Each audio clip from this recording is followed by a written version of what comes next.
기자회견문, 불법 부당 기소에 대한 국정조사와 공소취소 청원에 대한 입장 표명.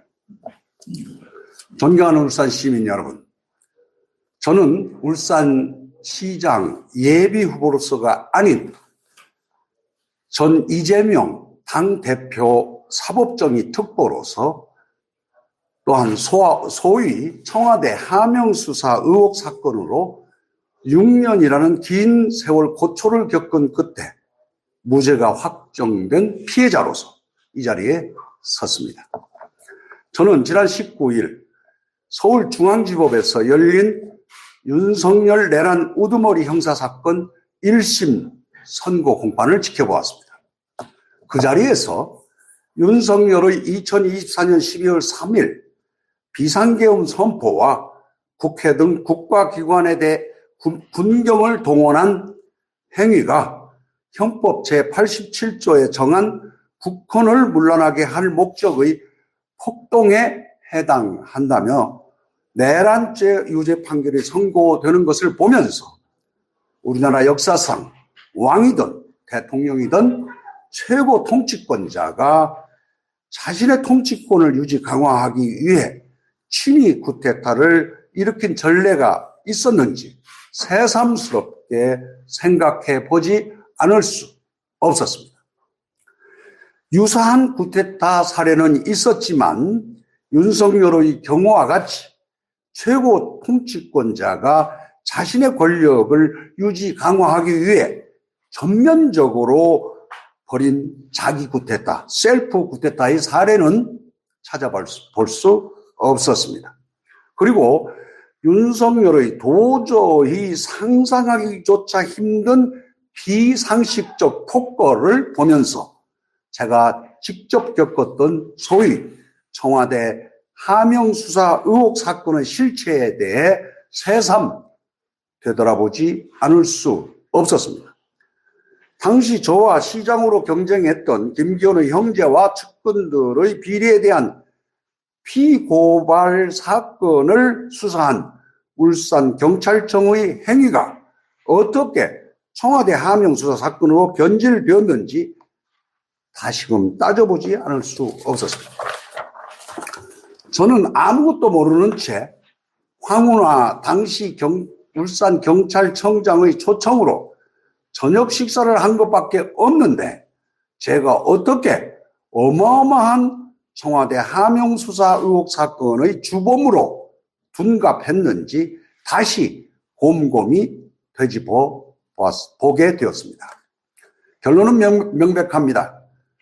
윤석열 및 그 하수인 정치 검찰은 문재인 정부의 도덕성에 상처를 입히고 그것을 이용해 스스로를 정의의 수호자로 포장하며 정권을 쟁취하기 위해 검찰권을 철저히 악용했습니다.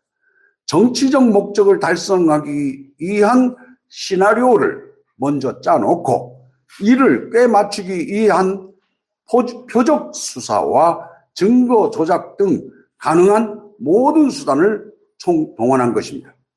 나아가 이재명 대통령에 대하여 수백 차례의 압수수색 등 강제 수사를 벌인 뒤 2차례에 걸쳐 구속영장을 청구하고 지방자치단체장으로서의 정책 판단에 대해서도 여러 건의 기소를 제기하였습니다. 또한 일부 사건에 대해서는 사건을 조작하거나 위법한 방법으로 증거를 수집한 행위들이 점차 드러나고 있습니다. 조국 전 법무부 장관에 대해서도 광범위한 수사 끝에 사모펀드 사건, 웅동학원 사건 등 거창했던 초기 혐의는 사라지고 가족 전체를 탈탈 털어 자녀 입시 비리 사건 등에 관여한 혐의 등으로 기소한 바 있습니다.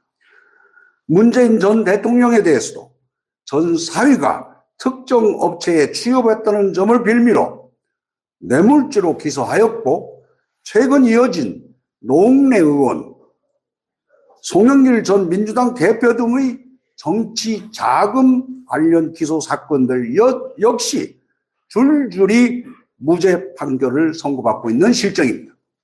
이러한 일련의 사례 등을 종합적으로 판단할 때 윤석열의 12.3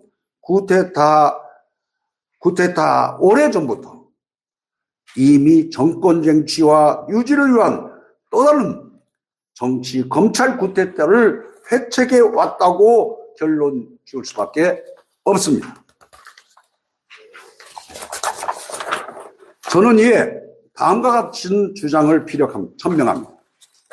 첫째, 국회는 이재명 대통령 공소 취소 청원 등에 나타난 국민의 뜻에 따라 윤석열 정치검찰의 일련의 정치적 목적 수사에 대해 포괄적이고 전면적인 국정조사를 실시할 것을 촉구합니다. 저는 청와대 하명수사 의혹 사건의 피해 당사자로서 해당 사건의 기소가 얼마나 불법적이고 부당했는지 제1호 증인으로 증언할 수 있는 기회가 주어지기를 자청합니다. 둘째, 국회는 이재명 대통령 등 검찰의 기소권 오남용으로 인해 발생한 억울한 사법 피해자들을 구제하기 위한 공소 취소제도와 대책을 신속히 마련하고 즉각 이를 시행할 것을 촉구합니다. 감사합니다. 2026년 2월 24일 전 이재명 민주당 대표 사법정의 특보 송철호. 감사합니다.